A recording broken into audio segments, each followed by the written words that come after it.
Cricket বিশ্বে আবারও বড় চমক। সাবেক দুই বিশ্ব চ্যাম্পিয়নকে টানা হারিয়ে ইতিহাস গড়ছে জিম্বাবুয়ে। প্রথমে অস্ট্রেলিয়া, এবার স্বাগতিক শ্রীলঙ্কা। টি-20 বিশ্বকাপে রাজার দল যেন সত্যিকারের রাজত্ব শুরু করেছে।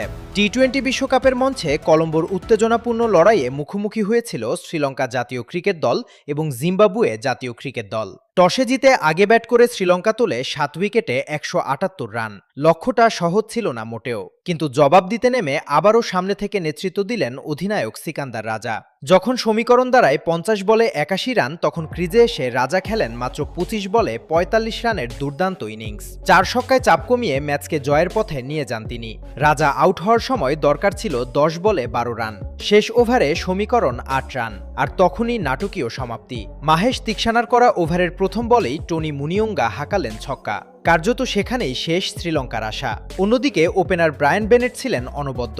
48 বলে 63 রানে অপরাজিত থেকে দলকে পৌঁছে দেন জয়ের বন্দরে। এর আগের ম্যাচে অস্ট্রেলিয়ার বিপক্ষেও খেলেছিলেন 64 রানের ইনিংস। এই জয় শুধু আরেকটি ম্যাচ জয় নয়, টি-20তে জিম্বাবুয়ের দ্বিতীয় সর্বোচ্চ রান তাড়া করে জয়ের রেকর্ডও এটি। টানা 2 বিশ্ব চ্যাম্পিয়নকে হারিয়ে এখন জিম্বাবুয়ে হয়ে উঠেছে টুর্নামেন্টের সবচেয়ে বড় চমক। রাজার ব্যাটে কি তবে নতুন ইতিহাসের ইঙ্গিত? বিশ্বকাপের মঞ্চে এখন চোখ থাকবে জিম্বাবুয়ের দিকেই। আরও আপডেট পেতে থাকুন আমাদের সাথেই।